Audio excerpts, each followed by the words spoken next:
네, 반갑습니다. 잘 오셨습니다. 여러분, 오늘 우리가 읽은 시편 142편이요. 개인 탄식시입니다. 개인 탄식시. 시편에도 장르가 존재하는데요. 이렇게 공동체 찬양시도 있고 뭐 개인의 찬양시도 있으며 또 반대로 개인의 탄식시도 있습니다. 호소하는 시도 있죠. 또 공동체의 탄식시도 있습니다. 그 중에요, 여러분 오늘 우리가 읽은 이 시편 142편은요 개인의 탄식시입니다. 여러분 표제를 보시면요 이렇게 되어 있어요. 다윗이 굴에 있을 때에 지은 마스길 곧 기도, 이렇게 되어 있습니다. 여러분, 개인이라 하면 다윗이겠죠. 그러니까 다윗이 자신이 겪은 개인적인 그 소회를 가지고 이를 가지고 마스길 교훈을 노래한 내용이 142편의 내용이 되는 거예요. 근데 오늘 여러분 보세요. 다윗의 상황을 어렴풋하게나마 알 수 있는 내용이 등장합니다. 바로 표제인데요. 다윗이 어디 있을 때? 굴에 있을 때입니다. 굴에 있을 때. 여러분, 다윗의 인생을 쭉 나열해 볼 때 다윗이 굴에 있었던 때가 언제죠? 사울을 피해 다닐 때 굴에 있었죠. 그래서 우리가 잘 알고 있는 아둘람 공동체 뭐 이런 말 들어보셨습니까? 그러니까 아둘람 굴에서 사실은 다윗 사울에게 핍박받고 사울로부터 억울하고 상처받고 뭐 이런 사람들이 다윗 주변으로 모인 게 아둘람 공동체 뭐 이랬거든요. 그러니까 사실은 아둘람 굴에 사람들이 다윗을 찾아온 거예요. 다윗이 사울을 피해 아둘람 굴에 피신해 있을 때 사람들이 그렇게 다윗을 찾아온 거죠. 그러니까 사실은 이 다윗이 사울을 피해서 굴에 있었던 이 장면은 억울하기도 하고 속상하기도 하고 상처받기도 하고 심지어 목숨의 위협까지도 느끼는 상황이 지금 이 굴에 있을 때라는 장면입니다. 그러니까 다윗은 사울이 쫓고 있어요. 사울에게 쫓김을 받고 있어요. 사울이 언제든지 죽일지도 몰라요. 자기가 의도하지 않았는데 뭔가 자기가 이스라엘의 왕으로 예고를 받았고 사울이 그거를 눈치채는 거죠. 그러니까 점점 다윗은 만만이고 사울은 천천히예요. 사울이 느끼기에 불안한 거죠. 자기의 왕위를 언제고 다윗이 뺏을 거라 생각하니까 다윗을 처단하면 자기의 이 왕권이 쭉 계속될 수 있을 거라 생각했던 거고, 그 사울이 그렇게 다윗을 죽이고자 마음먹습니다. 다윗은 그때부터 도망자 신세가 되죠. 근데 여러분, 아둘람 굴에 들어가기 직전에 어떤 일이 있었냐면 다윗이 원수의 동네로 갑니다. 제가 정확하게 기억이 안 나는데 그 지역에서 가드왕일 거예요. 가드라는 지역에 들어가가지고 사울왕을 피해서 어쨌든 살아야 되는 거 아닙니까? 그래서 가드라는 지역에 이제 들어가요. 그래서 들어가서 어떻게 하냐면 다윗이 용맹스러운 용사로 알려진 사람이었거든요. 근데 가드왕이 딱 보니까 이 신하들이나 상왕들이 지금 보니까 다윗이 용맹한 자 아닙니까?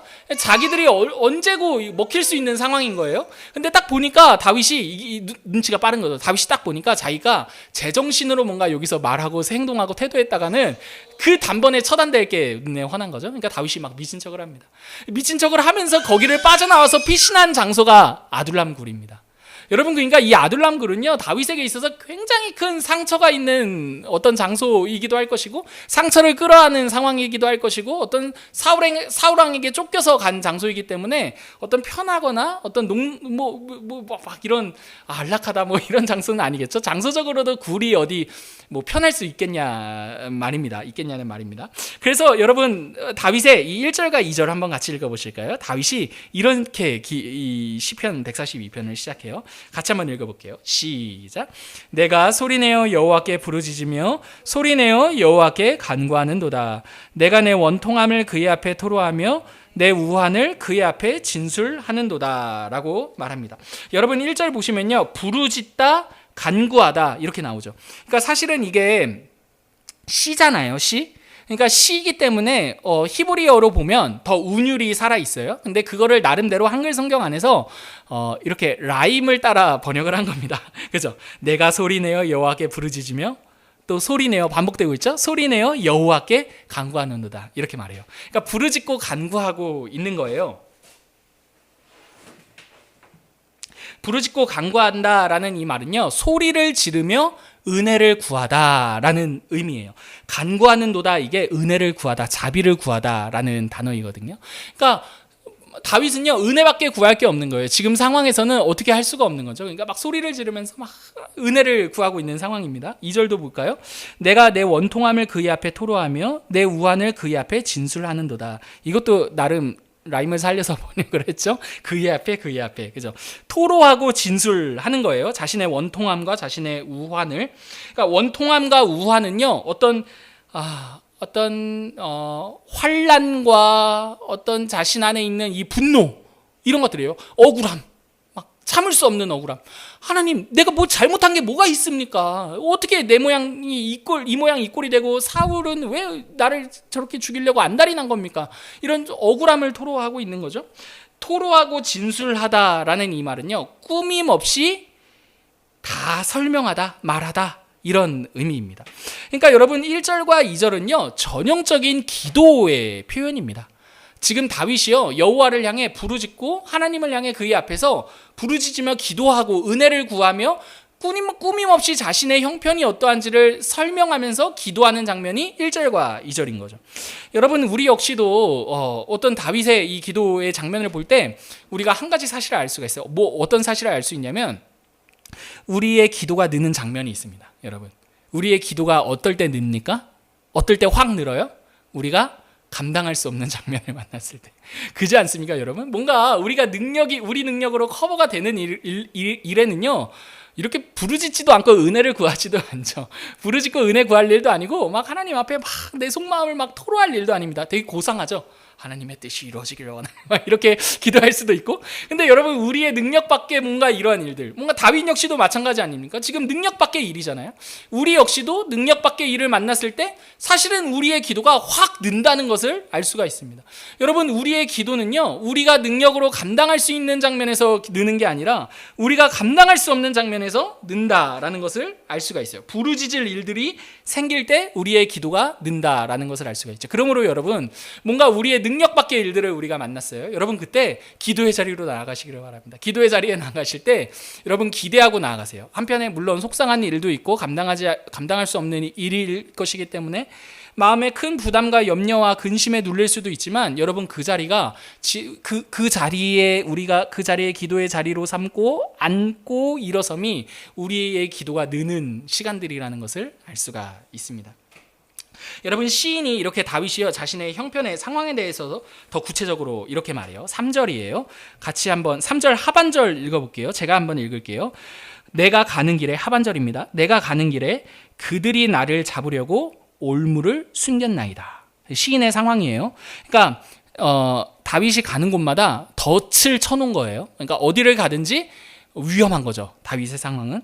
또 4절 이런 상황이에요. 오른쪽을 살펴보소서 나는 아는 이도 없고 나의 피난처도 없고 내 영혼을 돌보는 이도 없나이다. 여러분 내 오른쪽을 살펴보소서 아무도 없다 이렇게 말하는 거예요. 여러분 오른쪽에는요 보통 자기의 편이 돼주는 사람이 서는 그 방향이 오른쪽이었어요.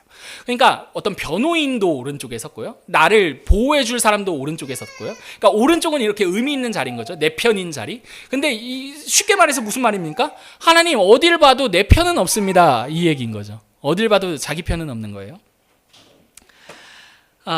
여러분 이렇게도 해석할 수 있을 것 같아요.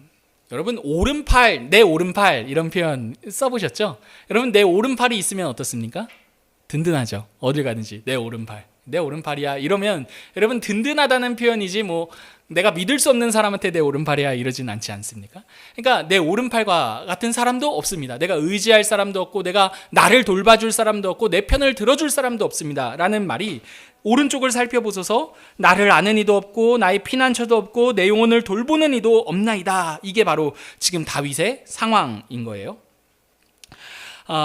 또 동시에 사실은요 이러한 내 오른편에 아무것도 없다라고 하는 이 시인의 상황을 생각해 볼 때 가끔 살아가면서 우리 역시도 이런 상황을 만나는 것 같아요. 여러분 우리도 내 편이 없는 것 같은 때가 있지 않습니까? 뭔가 내 편이 없는 것 같은 거. 여러분 내 편이라고 이렇게 하지 않더라도 뭔가 내가 의지하고 싶으나 의지할 게 없는 때가 있지 않느냐는 말입니다. 예를 들어서 여러분 누구나 다 이 내 편을 두고 싶고 내가 의지할 수 있는 오른팔을 두고 싶어 해요. 그죠? 이 오른팔은요, 여러분, 관계가 될 수도 있을 것 같아요. 그죠? 내가 뭔가 이렇게 환난을 당할 때 주변을 내 오른팔, 내 어떤 의지할 수 있는 대상을 관계를 삼는 사람도 있을 거예요. 또 어떤 사람은요, 경제력을 삼는 사람도 있을 거예요. 뭔가 돈이 있으면 든든하다고 생각하는 사람. 그리고 어떤 사람은 뭐 학력도 있을 것 같아요. 학력. 어떤 뭐 살아가는 데 있어서 학력이 뭔가 잘 이렇게 돼야 든든하지, 이렇게 생각하는 사람들도 있을 것 같고, 또 결혼도 있을 것 같아요. 뭐 결혼할 때가 됐는데 뭐 결혼이 내 인생의 어떤 오른팔이고 내 오른쪽에 마땅히 서 있어야 할 내용일 것 같아, 이렇게 생각하는 사람도 있을 것 같아요. 뭐 젊은 청년들 같은 경우는 연애도 있겠죠. 그러니까 실은 이게 어떤 시인이 사울에게 쫓김 당해서 어떤 굴에서 특정적으로 하나님, 나를 보호해 주는 사람이 없네요 라는 고백임과 동시에 사실은 오늘의 이 형편에서, 현실에서 우리의 삶을 돌아볼 때 우리가 의지할 어떤 내용이 없는 것 같은 상황도 사실은 이 시인의 상황과 동일하다라는 것을 알 수가 있는 거죠. 여러분, 우리의 오른팔이 뭐라고 생각하세요? 여러분들은 뭡니까 요즘에? 여러분은 뭐가 있을까요? 어떤 뭐 경제인가요? 뭐 결혼인가요? 아니면 연애인가요? 아니면 자식인가요? 아니면 뭐가 있을까요? 가정인가요? 여러분, 이런 오른팔을요, 누구나 두고 싶어 해요. 근데 이런 어떤 내가 의지하고 내가 어떤 자랑할 수 있는, 든든하게 여길 수 있는 이 오른팔이 없을 때, 내 편이 내가 이렇게 끌어안고 뭔가 내가 위급할 때 기댈 수 있는 뭔가가 없을 때 우리는 다 이런 굉장히 난처한 상황에 처하는 것 같은 느낌을 받게 되는 거죠. 그래서 시인이요, 여러분 6절에 이렇게 말해요. 보세요. 제가 읽을게요. 6절이에요. 나의 부르짖음을 들으소서, 나는 심히 비천하니이다. 이렇게 말해요. 비천하다고. 여러분, 비천하다라는 이 말은요, 굉장히 자신의 형편이 낮아져 있다라는 말인 거예요. 하나님, 내 꼴을 보십시오. 아무것도 아닙니다. 내 꼴이. 이렇게 말하는 거죠. 왜 그래요? 오른쪽에 아무것도 없는 거예요. 내 오른팔에.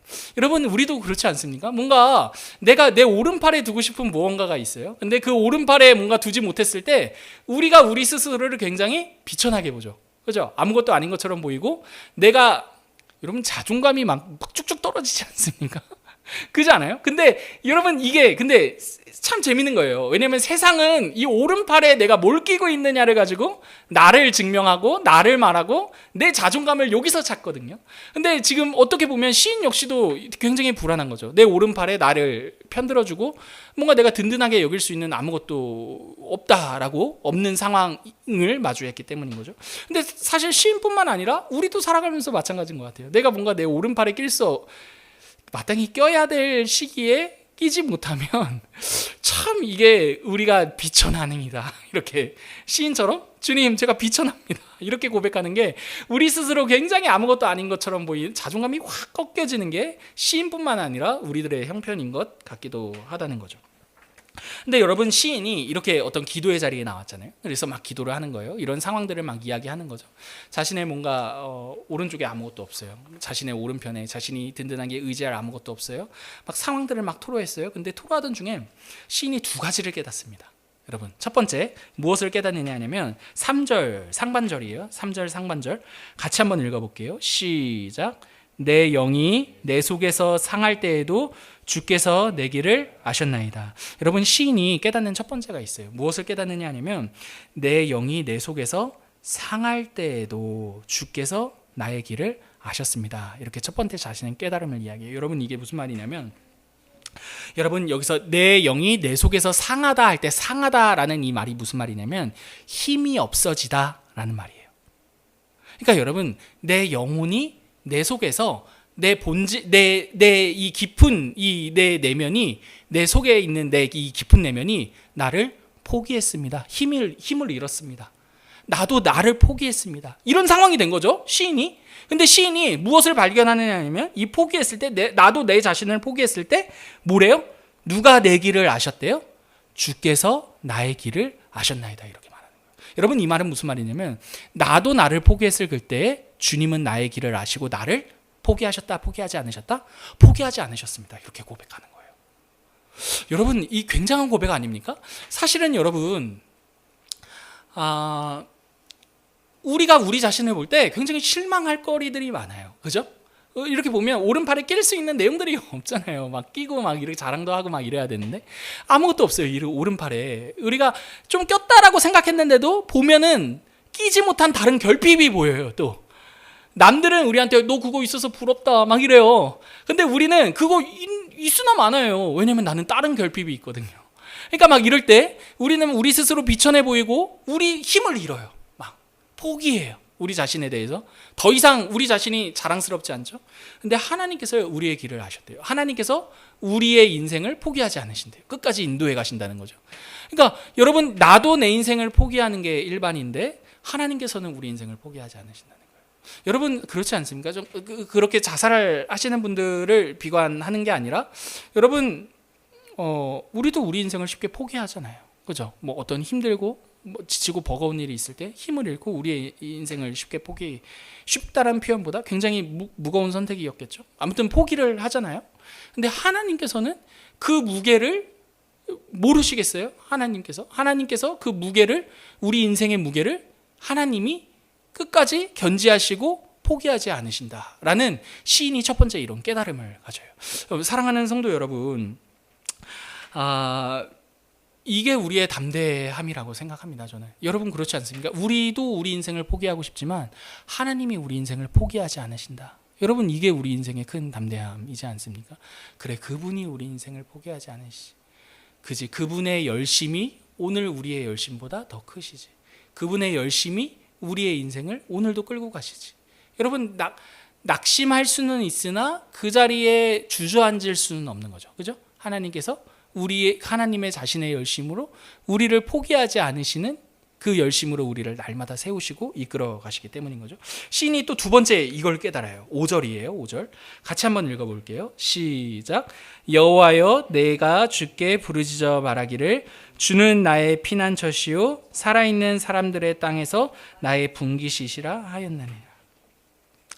여러분, 시인이 깨달은 두 번째가 무엇이냐면요, 주는 나의 피난처고 주는 나의 분깃이십니다 라는 깨달음이었어요. 여러분 이게 굉장히 재밌는 깨달음이에요. 왜냐하면 생각해 보세요. 시인이 나의 오른편에 아무도 없다 그랬어요. 그죠? 그래서 뭐라고 말했냐면 4절 보세요. 나를 아는 이도 없고 나의 피난처도 없고 내 영혼을 돌보는 이도 없습니다 이랬어요. 내 오른편에 나의 피난처가 없어요 이랬어요. 근데 시인이 5절에서 뭐라고 말해요? 주는 뭐라고 말해요? 나의 피난처시라고 말해요. 여러분 시인이 이걸 깨달은 거예요. 이 오른편에 진짜 내 편으로 서 계시는 그분을 발견한 거예요. 그분이 누구입니까? 하나님이신 거죠. 여러분 굉장히 멋진 거 아닙니까? 여러분 우리가 살다 보면 우리가 정신없이 이 오른팔에 막 다른 것들을 막 찾아요. 끼고 싶은 다른 것들을. 근데 한결같이 사실은 우리의 오른편에 서서 우리의 편이 되어 주신 분이 계신 거예요. 그분이 누구십니까? 하나님이시라고 시인이 말하고 있는 거죠. 그러니까 시인이 기도의 여정 속에 그걸 깨닫는 거예요. 나는 계속 오른편에 내가 원하는 내용들을 자꾸 끼고 이게 있네 없네 이거 가지고 나의 비천함과 나의 어떠함을 계속 판단했는데 내 오른편에 누가 서 계시는 거예요? 계속 줄곧 하나님이 서 계셨구나. 하나님이 계셨구나. 여러분 그러니까 시인의 어떤 관점과 생각의 변화가 일어나는 거죠. 그래서 시인이 더 나아가서 이렇게 말해요. 하나님은 나의 무엇이다? 분깃이다 라고 말해요. 분깃.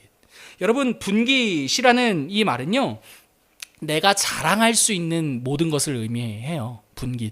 분깃은 사실은 분깃은 그러니까 사실은 어떤 부모로부터 물려받을 나의 어떤 가산을 의미하거든요. 근데 여러분 생각해 보세요. 만약에 우리의 부모님이 100억을 물려줄 게 있다고 생각해요. 내 분깃은 100억이잖아요. 여러분 그럼 어디 가서 난 100억이 있는 사람이잖아요. 그죠? 막 그 100억 자랑하고 싶지 않겠어요? 100억이 있는 사람이야. 막 이럴 거 아니에요? 떳떳하게 날 자랑스럽게 만드는 무언가잖아요. 여러분 이 분깃을 누구라고 말하는 거예요? 시인이 하나님이라고 말하는 거죠. 여러분 이전까지는요, 시인의 분깃은 자기가 오른편에 무엇이 있느냐였어요. 이게 내 분깃이라고 생각했고 이게 내 피난처라 생각했거든요. 근데 시인의 기도의 장면에서, 기도의 과정에서, 기도의 자리에서 전한 깨달음을 얻게 되는 거죠. 그분이 줄곧 오른편에 서서 나의 편이셨고 그분이야말로 진짜 나의 자랑이구나. 그분이야말로 나의 분깃이구나. 이렇게 말하는 거죠. 여러분 세상이 말하는 분깃은요, 내가 만드는 거예요. 내가 만드는 거. 그렇지 않습니까?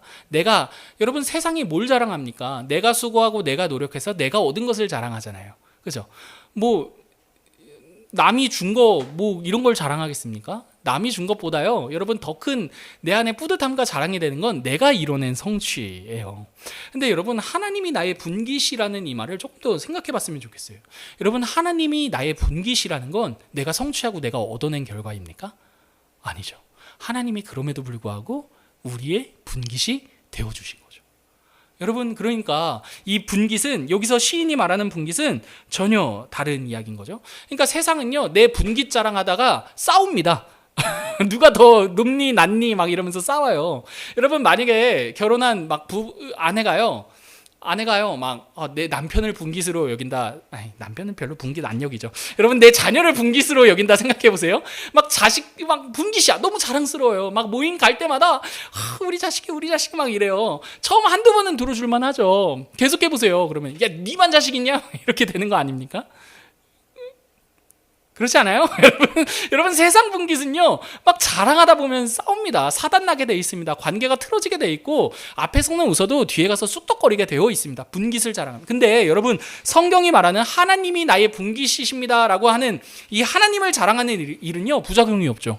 그죠? 왜 그래요? 내가 성취해서 내가 얻어낸 나의 결과가 아니라 그분이 그럼에도 불구하고 나의 편이 돼주셔서 나의 전부가 돼주신 사건이기 때문에, 여러분 때문에 여호와가 하나님이 나의 분깃이라고 자랑하면 자랑할수록 어때요? 그분의 은혜를 나누게 되니까, 그분을 자랑하면 자랑할수록 어때요? 관계가 더 화목해지겠죠. 여러분, 화목해지겠죠. 그래서 여러분 보세요. 이렇게 이야기해요. 6절 마지막, 7절 마지막 보세요. 7절 같이 한번 읽어볼게요. 시작. 내 영혼을 옥에서 이끌어내사 주의 이름을 감사하게 하소서. 주께서 나에게 갚아주시리니 의인들이 나를 두르리이다. 여러분, 마지막 말미 보세요. 의인들이 나를 두르리이다 이래요. 여러분, 여기서 의인들은요, 시인과 같은 고백을 가지고 있는 사람들인 거죠. 그죠? 여호와가 나의 피난처시고 여호와가 나의 분깃이야 하는 그 사람들이 나를 두르는 거예요. 두른다는 이 말은요, 축제와 잔치의 의미거든요. 그러니까 그 하나님에 대한 이야기를 하면서 막 굉장히 막 이런 잔치와 이런 아름다운 그림으로 오늘 시편은 마무리되고 있는 거예요. 그 하나님에 대해서 막 이야기하면서. 여러분, 교회 공동체가요, 어떨 때 단단해지고 어떨 때 건강하게 자라납니까? 여러분, 막 내가 얻은 거, 막 나를 자랑하고 싶어서 막 나를 막 이렇게 자랑하다 보면 여러분 재미없습니다. 한두 번은 들어주고 뭐 재밌고 우쭈쭈 와 최고 뭐 이렇게 해줄 수는 있지만, 여러분 더 나가야죠. 더 나가서 어떻게 나가야 됩니까? 그럼에도 불구하고 그분이 우리의 어떠한 분깃이 되어주셨는지, 어떻게 분깃이 되어주셨는지, 그죠? 그럼에도 불구하고 내가 내 오른팔에 끼고 싶었던 수많은 날들이 있었음에도 불구하고 그분은 그럼에도 불구하고 나의 곁을 지키심으로 어떻게 나의 오른편에서 나의 편이 되어주셨는지. 그렇지 않습니까, 여러분? 여러분, 이러한 하나님이 나의 분깃임을 자랑하면 자랑할수록 공동체는 사실은 더욱 풍성해지고 더욱 단단해지고 하나님에 대한 그 내용들이 더 풍성해지겠죠. 그죠? 내가 자랑하는 하나님, 너가 자랑하는 하나님, 그 하나님이 어떻게 내 자랑 안에만 계시겠냐는 말입니다. 그죠? 각자가 경험한 하나님을 계속 자랑하면서 그 하나님이 어떠하신 분이신지 하나님으로 공동체가 계속 차고 넘치고 충만해지겠죠. 여러분, 부모의 사랑을 입은 자녀들이요, 한 자리에 모였다고 칩시다. 여러분, 부모의 사랑을 공통되게 경험했어요. 근데 장면마다 다를 거예요. 근데 어찌됐든 간에 그 부모님에게 입었던 그 사랑을 우리 엄마, 우리 아빠 막 이러면서 자식들이 한 5-6명이 막 그렇게 이야기를 했다 칩시다. 여러분, 여기서의 자랑은요, 서로 위화감 들게 하는 자랑이 아니죠. 공통된 부모로부터의 사랑의 경험이 있으니까. 그죠? 경쟁하는 자랑도 아니죠. 그죠? 내가 더 엄마한테 사랑 많이 받았거든? 막 이러면서 막 자랑할 거 아니잖아요. 야, 엄마가 그때 이랬어. 누나 그랬어? 뭐 언니 그랬어? 나는 그럴 때 이런 사랑을 받았잖아. 막 이렇게 그 자랑, 막 부모님에게 받은 사랑에 대한 막 이야기를 하면 할수록 그 사랑의 풍성함과 깊이를 더 깨달아 가는 거죠. 그러니까 사랑하는 성도 여러분, 우리 역시도, 교회 역시도 사실은 마찬가지입니다. 여러분, 우리는요, 오른편을 계속 자랑하는 하라는 이 세상 속에 살아가고 있어요. 실제로 이 오른편에 뭔가 우리가 든든하게 끼고 삶을 자랑할 수 있는 게 없다라는 건 세상에서 굉장히 초라하다고 말하는 거죠. 하지만 여러분, 우리네 인생이요 그렇게 초라하지 않습니다. 오른편에 뭘 낄 게 있느니 없느니 가지고 우리의 인생이 초라하네 초라하지 않네 이렇게 결정짓는 사람들이 아닙니다. 그죠? 왜 그래요? 아무것도 우리 오른편에 세울 수 없다고 생각했던 그때 처음부터 끝까지 우리 곁에서 우리의 오른편에 남아 우리의 편이 되어주신 분이 계시기 때문이에요. 그죠? 여러분, 이 하나님을 자랑하고 이 예수 그리스도를 자랑하는 저와 여러분 되었으면 좋겠습니다. 여러분, 그래서 바울이 빌립보서 3장 7절과 9절에서 이렇게 말해요. 제가 읽어드릴게요. 빌립보서 3장 7절에서 9절이에요. 그러나 무엇이든지 내게 유익하던 것을 내가 그리스도를 위하여 다 해로 여길 뿐더러 또한 모든 것을 해로 여김은 내 주 그리스도 예수를 아는 지식이 가장 고상하기 때문이라. 내가 그를 위하여 모든 것을 잃어버리고 배설물로 여김은 그리스도를 얻고 그 안에서 발견되려 함이니. 여러분, 바울은요 사실 모든 것을 가진, 어떻게 보면 금수저였잖아요. 모든 것을 가졌고 엘리트였고 사실 사람들이 부러워하는 조건들을 많이 갖고 있는 사람이었어요. 여러분, 근데 바울이요 그 조건들이 필요 없다, 나쁘다, 이런 조건 다 쓸데없다, 여러분 이런 식의 이분법적으로 딱 잘라 말하는 게 아니라요, 바울이 이렇게 이야기해요. 이게 나쁘다 좋다라는 개념이 아니라 이것들이 있어도 없어도 그만일 정도로 그리스도가 내 안에 너무나 존귀한 분이라는 걸 내가 알았다, 이 얘기를 하는 거예요. 여러분, 우리가 오른팔에 무엇을 갖고 있느냐는 사실 어떻게 보면 큰 문제는 아닙니다. 돈이 있을 수도 있죠. 사람이 다 가난하게 살아야 됩니까? 돈일 수도 있고 학력도 좋을 수 있죠. 서울대도 서울대 하버드 다 그럴 수도 있죠. 그리고 또 뭐가 있습니까? 아무튼 다 여러 가지 좋은 내용들이 있을 수 있겠죠. 여러분, 근데 중요한 건 무엇입니까?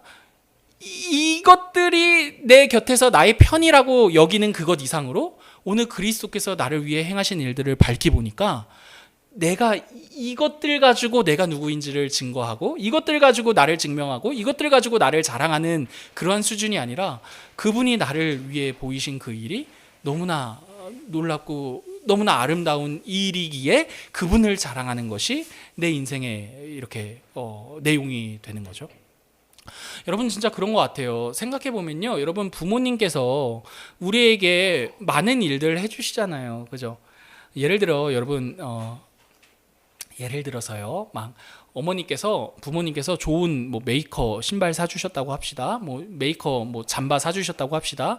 여러분, 우리가 나중에 커서 부모님 사랑을 이야기할 때 엄마는 메이커 신발 사주셨잖아, 엄마는 메이커 잠바 사주셨잖아, 여러분 이렇게 자랑하고 싶겠어요? 아니죠. 메이커 옷 사주고 메이커 잠바 사주고 이런 것들은요 아무것도 아닌 거예요. 그죠? 내가 좀 폼은 낼 수 있겠지만 부모님이 자신의 평생을 쏟아 나에게 보여주신 그 사랑을 생각하면 이건 아무것도 아닌 거예요, 진짜. 그러니까 바울의 고백처럼 뭐라 그래요? 내가 이 모든 것들을 다 잃어버리고 배설물로 여김은 그리스도를 얻고 그 안에서 발견되고 싶기 때문이야, 이렇게 말하는 거죠. 여러분, 진짜 그래요. 예수님께서 우리를 위해 행하신 그 일들을 밝히 보면요, 그분이 하나님이신 그분이 사람이 되어 우리를 위해 죽으셨잖아요. 하나님이신 그분이 사람이 되어 우리를 위해 고난 받으셨잖아요. 하나님이신 그분이 사람이 되어서 우리를 사랑하시기 때문에 우리와 같이 이 공생애를 사셨잖아요. 사람이 되셔 모든 내용들을 받으셨잖아요. 여러분, 그 주님을 우리가 깊이 보고 깊이 만난다면, 여러분, 그 하나님이 우리를 위해 행하신 이 일들 앞에 우리가 과연 무엇을 우리 오른편에 꼈다고 자랑할 수 있겠냐는 말인 거죠. 그렇지 않습니까? 그러므로 사랑하는 성도 여러분, 우리의 오른편에 세운 우리가 자랑할 수 있는, 세상이 자랑하라고 요구하는 그런 것들을 자랑하는 인생 되는 것이 아니라요, 그분이 어떻게 우리의 전부가 되어주셨는지, 그분이 어떻게 우리의 분깃이 되어주셨는지, 나의 피난처는 하나님이시요 나의 분깃은 예수 그리스도이십니다. 이렇게 나의 분깃을 그분으로 고백하며 자랑하며 살아가는 저와 여러분 되기를 간절히 기도합니다. 여러분, 오늘 주신 말씀 놓고 우리 한번 합심해서 기도했으면 좋겠습니다.